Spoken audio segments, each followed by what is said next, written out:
we're here to celebrate none other than Africa Day. And not just one measly day, I mean just a week. It should just be Africa. Just celebrating all things African. Get into it. You know what I mean? I ain't going to show you my dance moves, not just yet.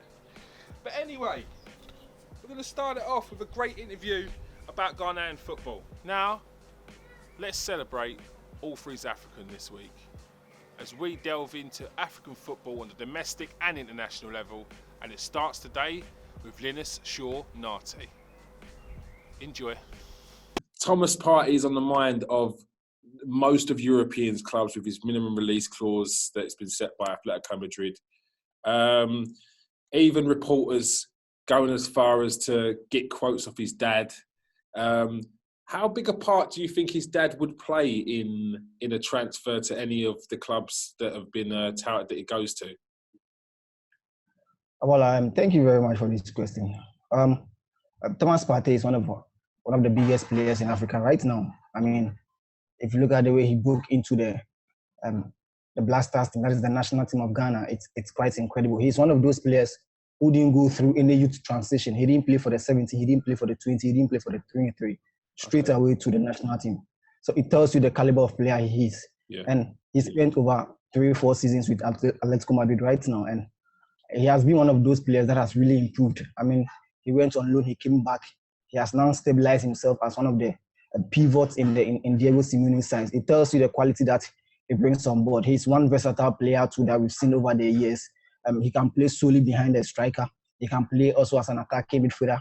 And he can also play as a defensive midfielder. That tells you the quality that he brings on board. I mean, his contract with Atletico Madrid is currently out of date pretty soon, and then he's likely to be moved out of Atletico Madrid, or probably extend his contract with the side. I mean, there have been rumors that Arsenal are also on the list. Mm-hmm. PSG has also joined.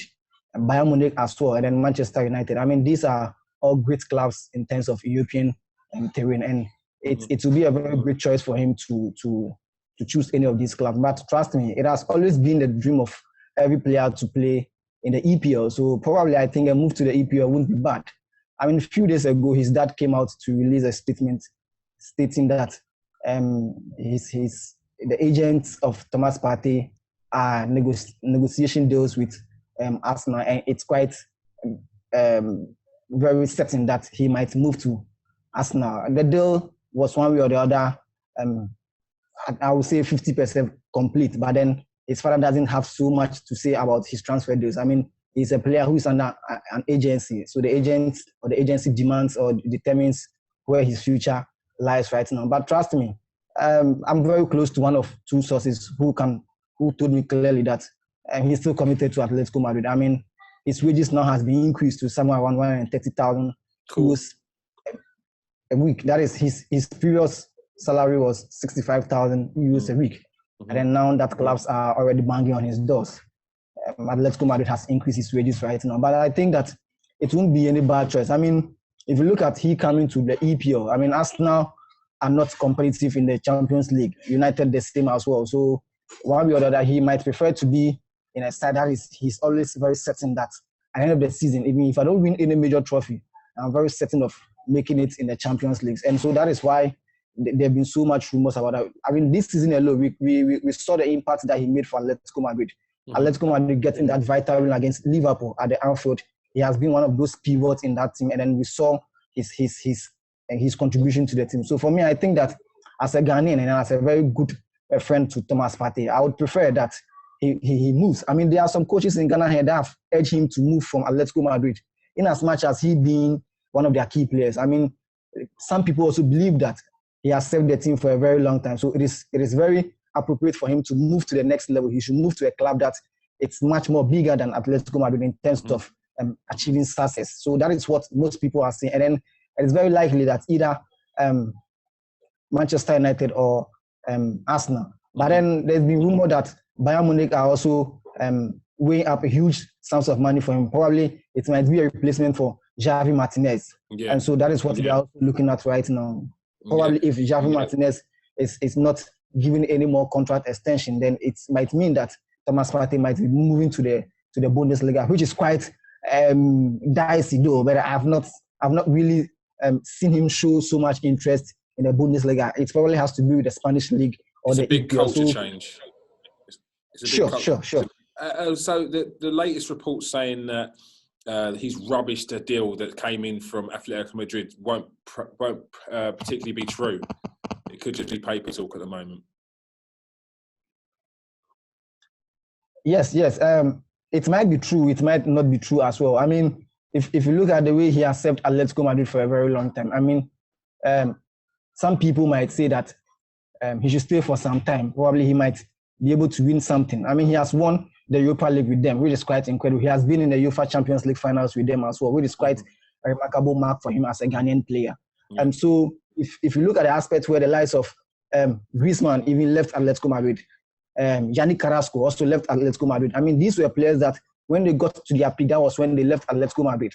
So it is quite unusual that Thomas Partey might also be committed to Atletico Madrid. He might feel that he needs to explore, he needs to get a different league so that he might get that very big exposure. I mean, there have been times where Thomas Partey has been given the captaincy band at the national team prior to one or two qualifiers last season. That was the absence of Dede Ayew. He was the captain of the side. So in as much as he being rumored that it might be likely that he might be getting that captaincy band, means that he must move to a very bigger club where that attention might be given to him. I mean, if you take out the if you take out the La Liga and you take out the EPL, I mean, these are the most watched leagues across Europe, and it tells you that if he moves from a league that is well viewed, then he must also go to a league that is much more viewed than where he was previously. So probably a deal in the EPL might not be bad, but I see that he's still committed to Atletico Madrid. I mean, Diego Simeone might do everything possible to make sure he stays at the Wanda Metropolitan, but I prefer he either moves to Arsenal. I mean, if you look at the way United have gelled up the team this season, I mean, we have there's been rumored that Pogba might be signing a contract extension. They have McTominay in the midfield as well. They have Bruno Fernandes. I mean, this is a very compact midfield. But if you come to Arsenal, I mean, they have the likes of Guendouzi, you have the likes of Torreira. The inclusion of Thomas Partey wouldn't be bad as well. I mean, these are players that are really good at everything. And one thing about this whole issue is, if you look at Guendouzi moving from a French League 2 side, being able to stabilize his place or cement his place in Arteta's team tells you the quality that he brings on board. So if a player like Guendouzi and then Thomas Partey, trust me, everybody will want to use Thomas Partey ahead of Guendouzi. I mean, Guendouzi is not really that attacking player minded. I mean, he's not ready made yet. He's not there yet. Exactly. And if you look at the qualities of Thomas Partey and then Guendouzi, I mean, Thomas Partey is far ahead than Guendouzi in terms of everything. So trust me. So it's likely that if Thomas Partey might steal a place in the Arsenal team, then I would not be surprised if Guendouzi might be loaned out, like what we saw we saw what was done to Mohamed El Neni. Yeah. I mean, I think the reason why Manchester United and Arsenal were linked with Thomas Partey is because he would be a key figure brought into the team that would potentially take them to that Champions League spot. They need Thomas Partey to solidify their midfield to progress them as a team. So it wouldn't be a wasted move for Thomas Partey, but I can see what you're saying in terms of Thomas Partey wants to be moving to progress, not just in status, but also you want to be playing in the Champions League as well. So the hopes of Arsenal fans, they're going to cling on to a little bit of hope. I can't see it personally because with someone with such a low release clause in his contract, the clubs are going to be circling with someone with such good talent. So Thomas Partey to Arsenal, maybe. Thomas Partey to United, maybe. One issue too has to do with being consistent. I mean, some few seasons ago, we saw Thomas Partey starting from the bench for Atletico Madrid. And that is quite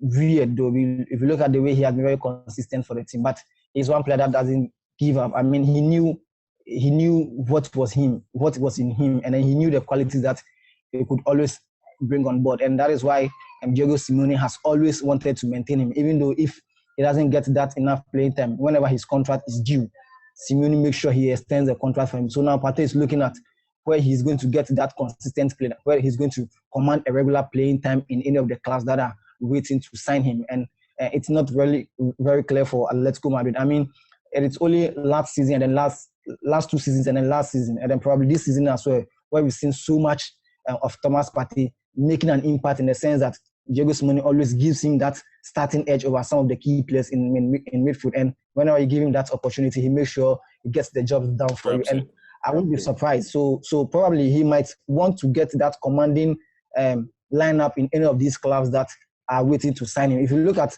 the Bundesliga, if he's supposed to go to Bayern Munich, it means that it's going to be a very perfect replacement for that is Javi Martinez. Probably he's going to fill in his shoes there. If you look at Arsenal too, he's come to compete with the likes of Torreira, Guendouzi, and other players. If you go to United too, the likes of Bruno Fernandes are there as well. So it tells you that he's looking at a club where he's not only going to get enough playing time, but then he's going to be very consistent. He's going to make sure he gets the job done for them. If you look at Bruno Fernandes, he came in to fill the shoes of Pogba, and then as of right now, he has been very, very competitive for the side. So it tells you that even if Pogba is supposed to return, it's going to be a very difficult task for Solskjaer to decide who to give the starting nod to. And I see that is not what Thomas Partey wants. He wants to command that starting lineup in any club that he's ready to sign for.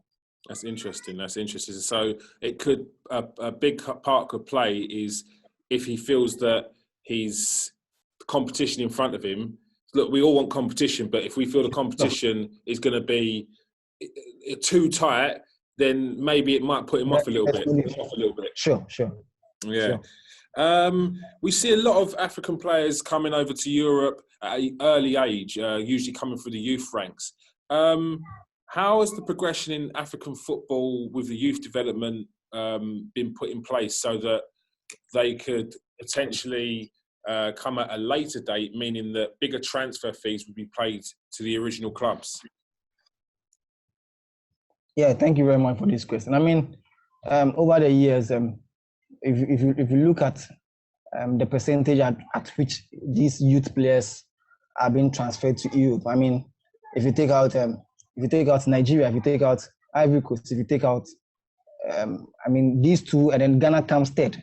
So it tells you the quality that these African countries are able to produce in terms of youth system. And then if you look at these two countries that I've mentioned outside Ghana, they have a very good juvenile system or youth system. I mean, if you look at most of the clubs, they have the youth system that are able to progress the boys from the lower stages to the upper stages. If you look at ASEC Mimosa in Ivory Coast, one of the biggest clubs in Ivory Coast, this club has the under 20 level, they have the under 23, and then they have the senior side. So you look at the likes of Yahatu, you look at the likes of Kolotu, you look at the likes of Emmanuel Ebu. These were players that originated from the youth system of ASEC Mimosa right to their senior level, and then they were able to move to Europe. That is one area that helps them. But if you come to Ghana here, I mean, if you look at the youth system of most of these clubs, they are not able to produce enough talent. I mean, if these talents are even produced, make sure they sell them to the clubs that are very dominant in the country. They don't ship them outside, and that is one thing that we've been finding ourselves wanting with. If you come to Ghana here, we have very good youth system like the WAFA, West African Football Association. We have Red Bull Academy. These are youth football systems that have links. They create connections with other clubs outside.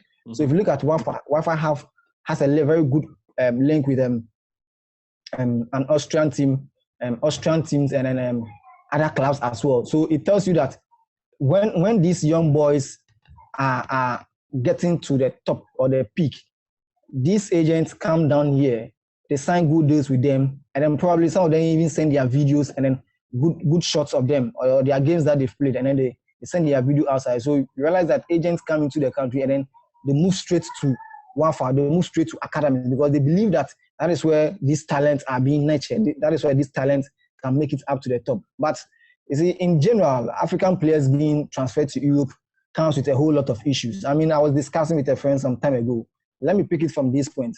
Most of them fail to progress in terms of one, falling into the hands of fake agents. I mean, they tell them they have good offers for them when they move outside, And then that is when you realize that the players are less than the age of 18. But when they find themselves in Europe at the age of 18, you realize that the club that was initially looking for them will not be interested to sign them, but then they'll be forced to go to other side. Let me give you a typical example.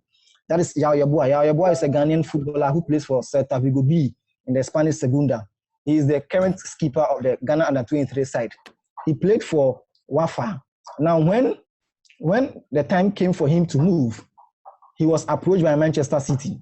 So he signed for the youth system of Manchester City, thinking that in the near 3-4 years to come, he might break into the system or the senior youth of what, or the senior side of what, Manchester City. And that was where he wanted to explore, but then he didn't get opportunity. It tells you the quality that this Manchester City has.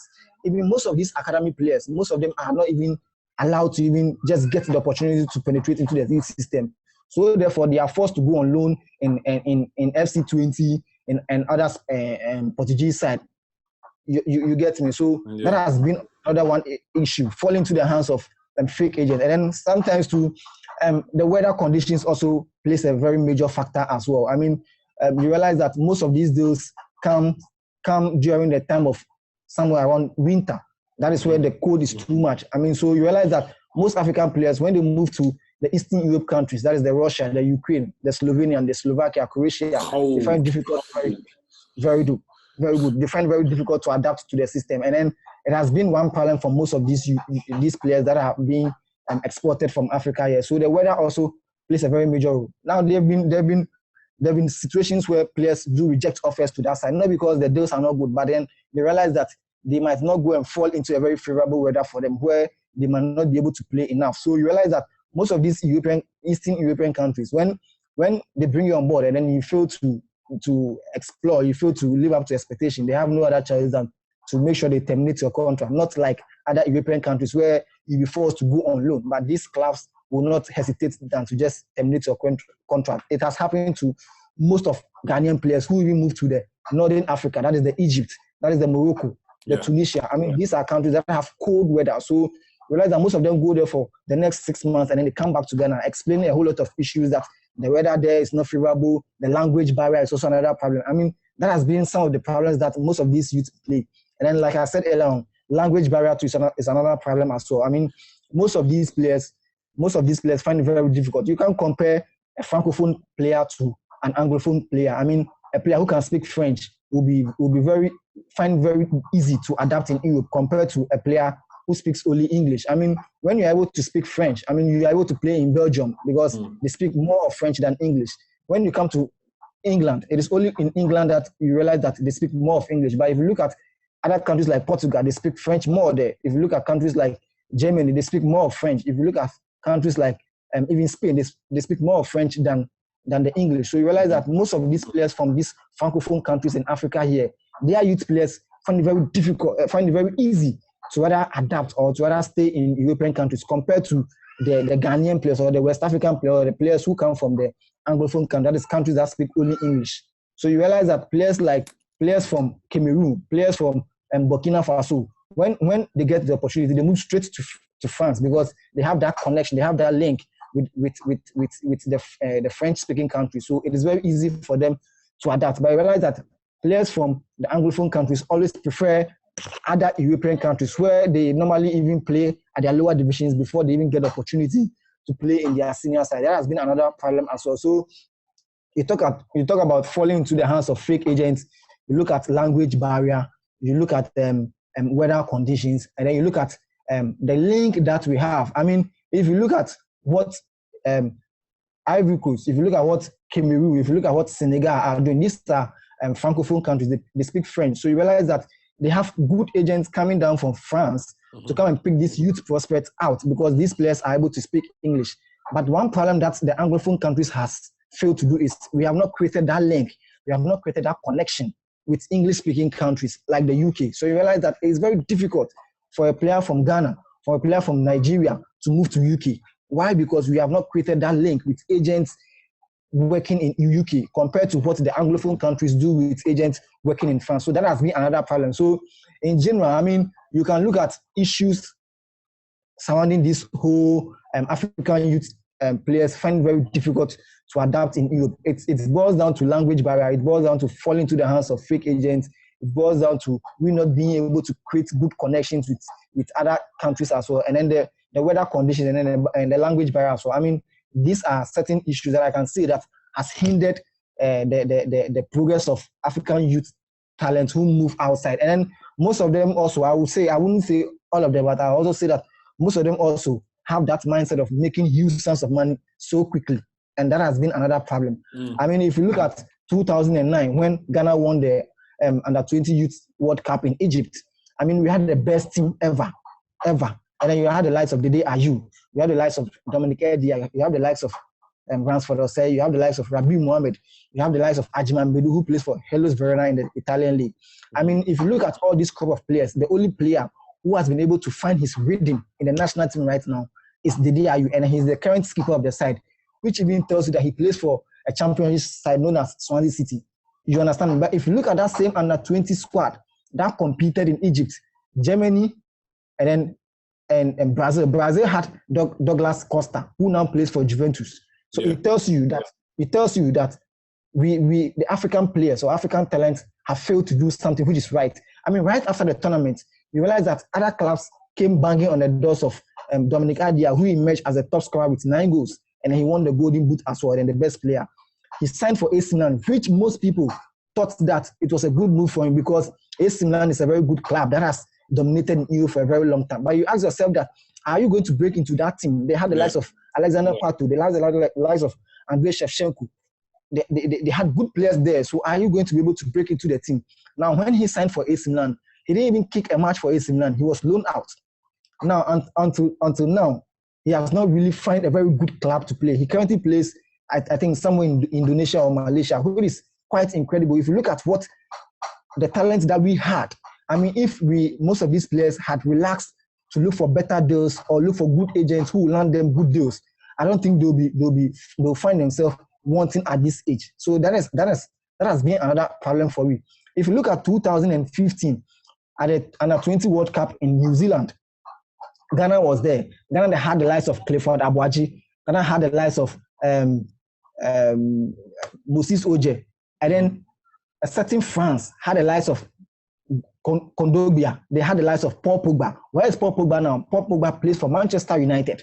Now, where is Clifford Abuaji? Clifford Abuaji plays in Mexico for Querétaro, which is quite incredible. I mean, he was one of the best players of the tournament.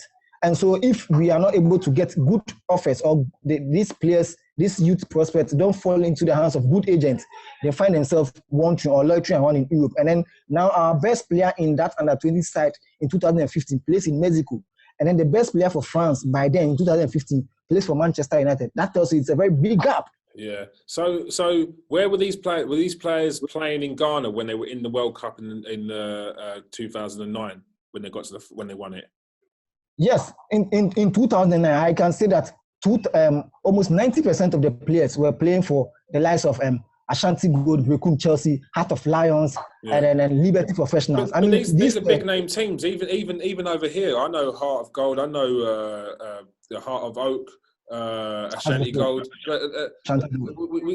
We know these teams over here, and they've been around for a while. So what's stopping these teams from progressing? What's stopping these teams from getting? Because if you look at the likes of Australian A-League, these teams started way after the Ghanaian leagues, and you can watch the A-League on BT Sport. But we're probably years and years away from watching Ghanaian football, African football, any maybe North African football, but we're Central and West African. We're light years away from it being on our TVs or satellite. Yeah, you see, probably in Africa here, where we have the CAF Champions League and then the CAF Confederations Cup. These are the two major tournaments in Africa here. I mean, the last time a Ghanaian club went to the final was in 2002, 2003, where Accra Suffolk faced Kumasi Asante Kotoko in the CAF Confederations Cup finals in Kumasi. Accra Suffolk won that trophy. I mean, that was the last time a Ghanaian club went to the final. And so for some few years now, I mean, there have been a whole lot of issue about Ghanaian football where there have been a whole lot of corruption scandals against the former GFA president, that is known as Mr. Kieron Chats. Now, just last year, we voted and we have a new FA president known as Kurt Okweku, who is the current GFA president. So it's under a new regime, and then they're also trying to find a new rhythm now. They are trying to rejuvenate everything together. I mean, during the tenure of Kieron Chats, there was a scandal where he was exposed, and then football has to be halted for a year and a half. That tells you that we need to go through a certain transition. So a new administration was formed, and we had the NC tournament, which brought about clubs playing at the lower divisions, then the women's football, and then the premier clubs as well, which were divided into regions. And then they played, and then we had the winner, which has to be Kumasi Asante Kotoko. And then the other winner from the other side was Ashgo. They represented in Africa. Now, Kumasi Asante Kotoko, their highest level to go for that tournament last year and this year was the round of 16. That tells you that football has really affected us, because for the whole 1.5 year, we're not having any football activity. These clubs only engage in friendly games, and it tells you that friendly games are not competitive enough. When we have a very competitive competition, that is where we can see that these clubs are matching up to that level. I mean, the early 2000s, when we have Accra Suffolk and then Kumasi Asante Kotoko dominating in Africa, I mean, no club was able to come near these two clubs. And from all facts, these are two clubs that has really raising the bar of Ghana football to that level. But this time around, these two clubs are really struggling in Africa here in terms of sponsorship, in terms of even purchasing players. I mean, real measures are not really put in place. I mean, just last year alone, when Kotoko was competing in the CAF Champions League, they signed a number of 14 players for that tournament alone. And as of now, only 4 have been able to stay in the youth system, in the system. All these other 10 players are either loan or their contract has been terminated. I mean, this issue that happened in Kotoko can never happen in El Ali, can never happen in Esperance. I mean, these are clubs that make sure they do something we call strategic signing. I mean, if you look at a player dominating in Ghana here, we'll have to move to a club outside just because we are not paying enough salaries here. Just few days ago, I mean, most players were complaining of the pay cuts, which I think that they are complaining because their salaries are not enough. I mean, if you come to Africa here, if you come to Ghana here, most clubs don't really pay that very much. That is why you'll be surprised that you see a Ghanaian player moving to Kenya, moving to Tanzania, moving to Mozambique. I mean, these are countries that are not even inches closer to Ghana football. But why are these players moving? Because our Ghanaian league doesn't pay much.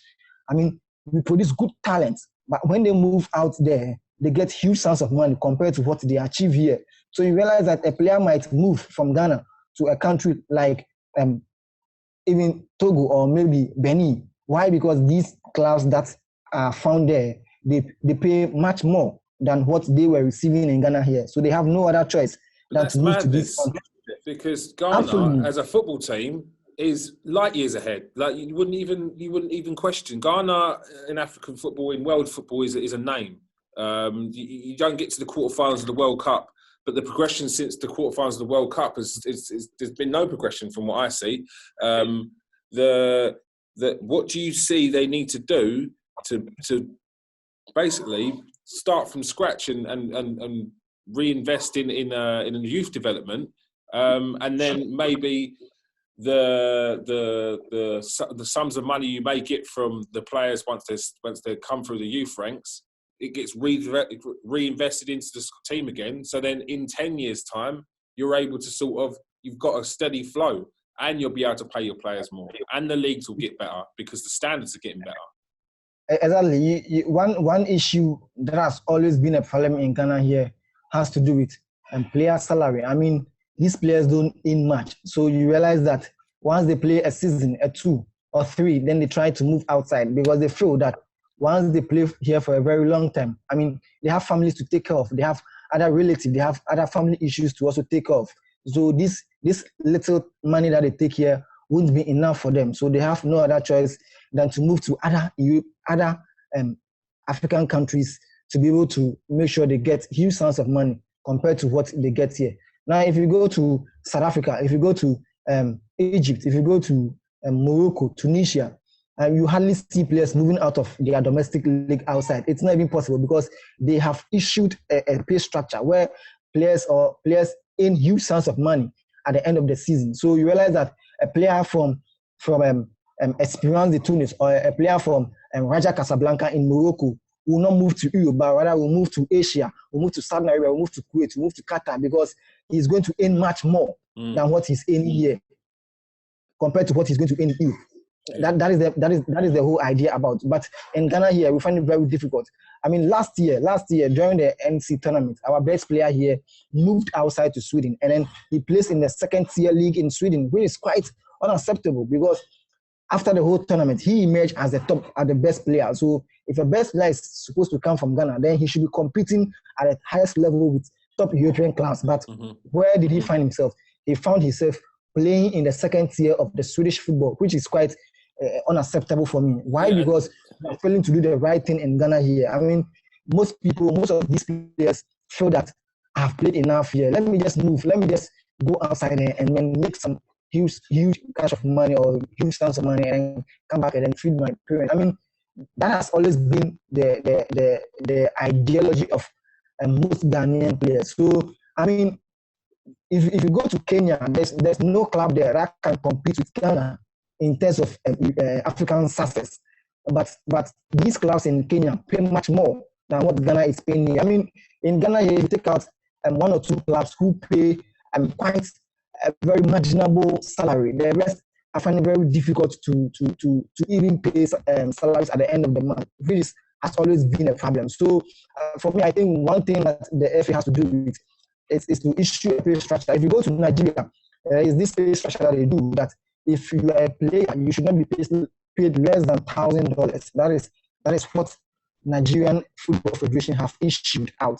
That every player that plays in the Nigerian league should not be paid an amount less than 1,000 Ghana cedis, $1,000, which is quite reasonable. But in Ghana here, we don't have set structures.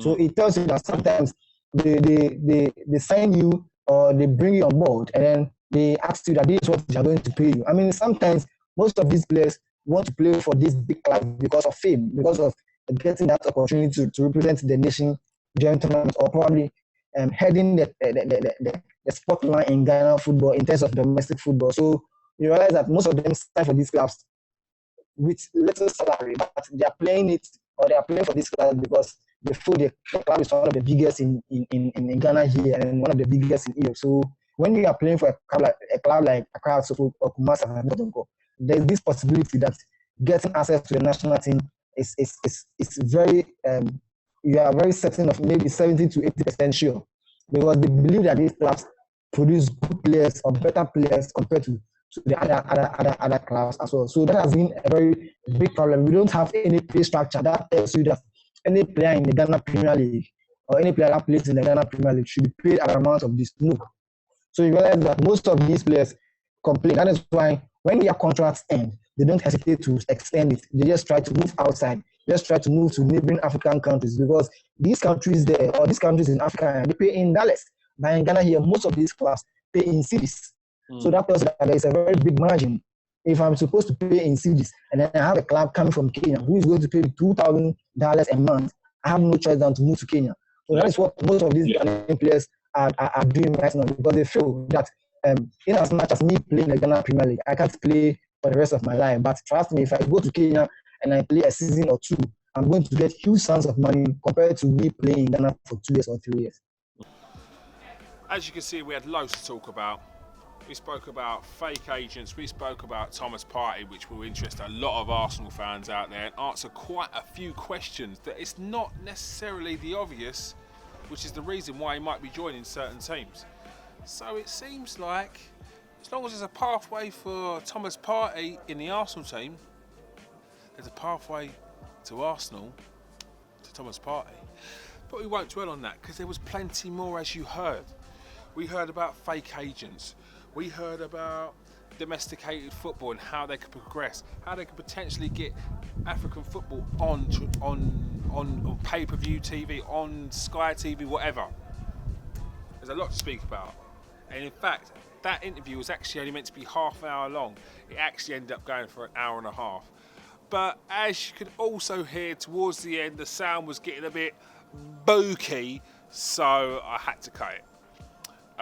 But we will be getting Linus on sometime in the future where we can discuss this a lot more deep, because as you heard, it's actually a big subject. Because it's actually quite shocking that such a big player in world football don't have a domesticated game to sort of hang their hat on. It's actually quite shocking. If you used to go through some of the best players in the world, some of the greatest players of all time, they're of African descent. So for them not to have a domesticated game which was on a level where they could produce talent and gain some revenue in their own country is something that really can't go on for too much longer. So that's what I gained from it, and I think it's something we need to look into a bit further. But on that note, as I always end these, peace out, stay safe, happy African Day, don't forget to wash your hands.